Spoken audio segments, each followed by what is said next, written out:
Please support my channel by clicking the subscribe button and hit the notification bell for more updates.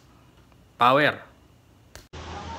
So yun guys, dumating na yung in-order natin na spray gun.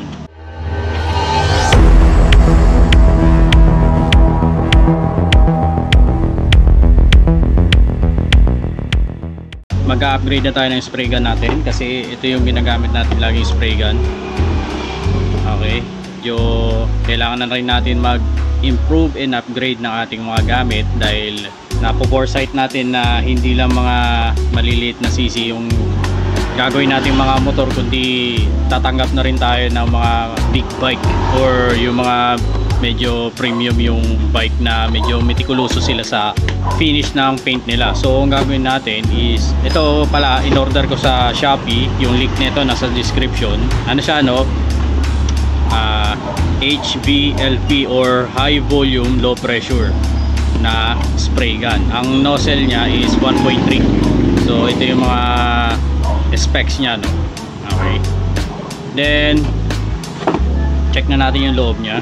Ang kinuha natin is itong isa, yung HVLP, kasi yung isa LVMP, yung mid pressure, hindi natin yan ang gagamitin, kundi ito. Yan.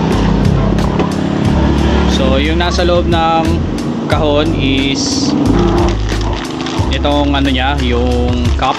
Okay, 600cc pala to, no? Kala ko kanina 400cc.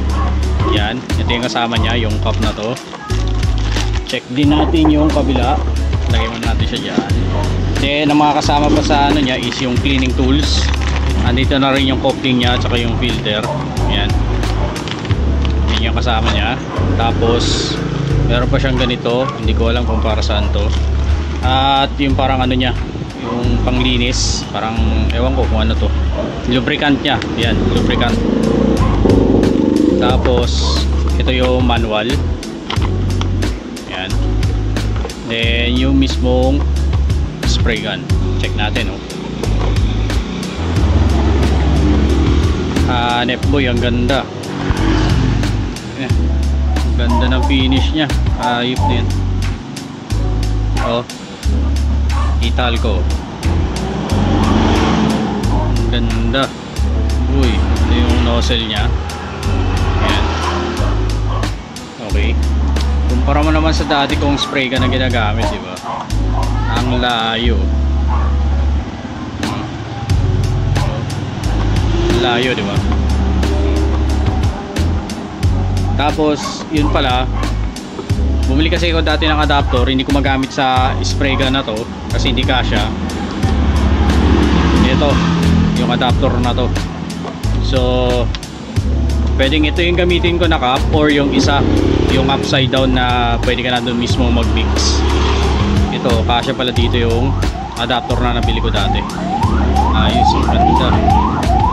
Yeah.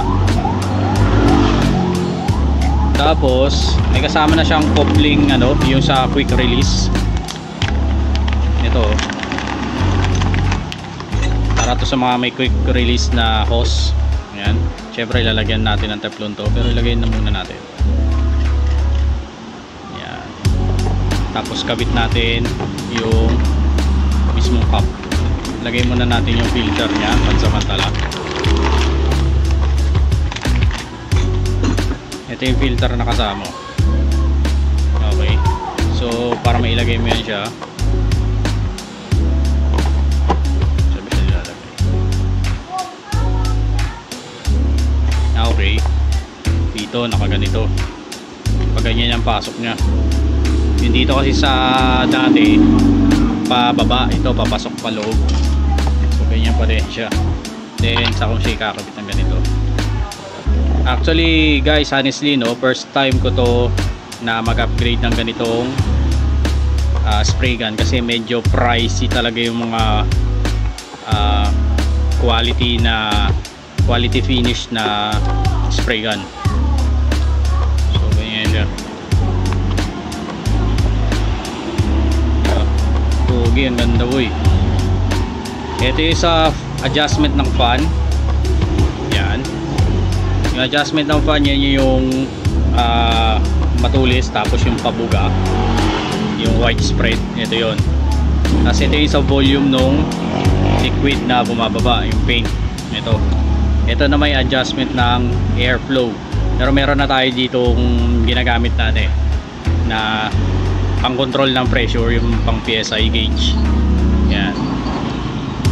So yun guys, kaya tayo umorder ng ganito, no? Or kaya tayo nag-upgrade ng ganito kasi nakikita ko na yung Moto5 is talagang tatanggap na ng mga big bike for sure in the future, and at the same time syempre quality paint din para sa lahat ng pinipinturahan natin bukod sa body kit na ginagawa natin, no?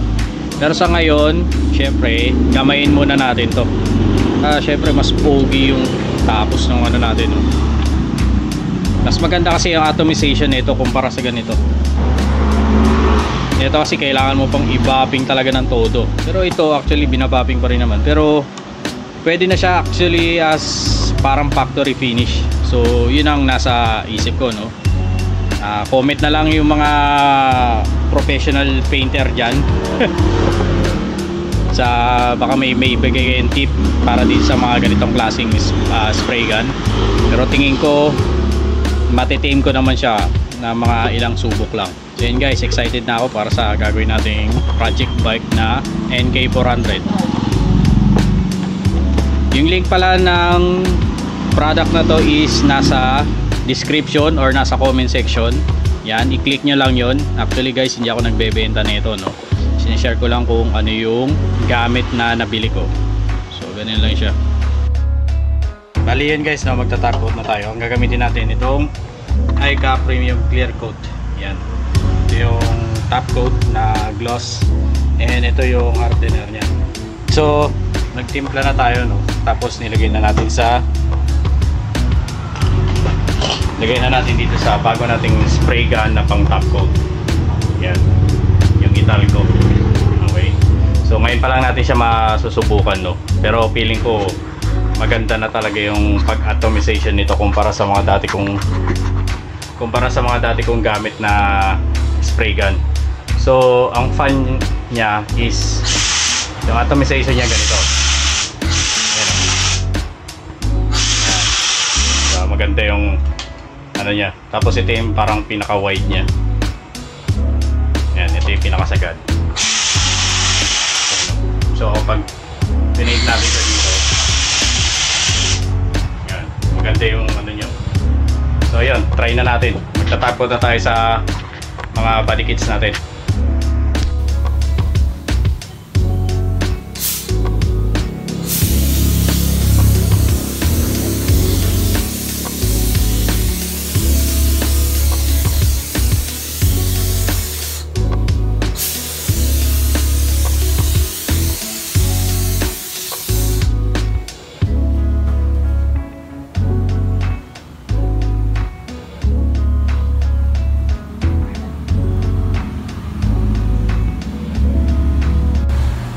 So yun na guys, no? Top coated na to. Yan.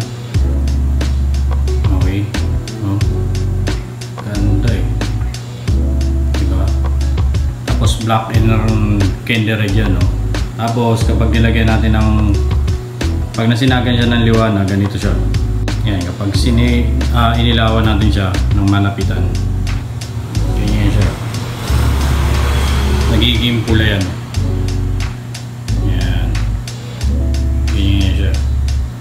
So ito may mga tape pa, no? Yan kasi yung sa flat ano niya, separation ng kulay. Yan, ganyan siya. Yo, di ba? Pogi. So ayun. Patutuyuin na lang natin yung top coat nito. Matagal pa yung curing time nito, no?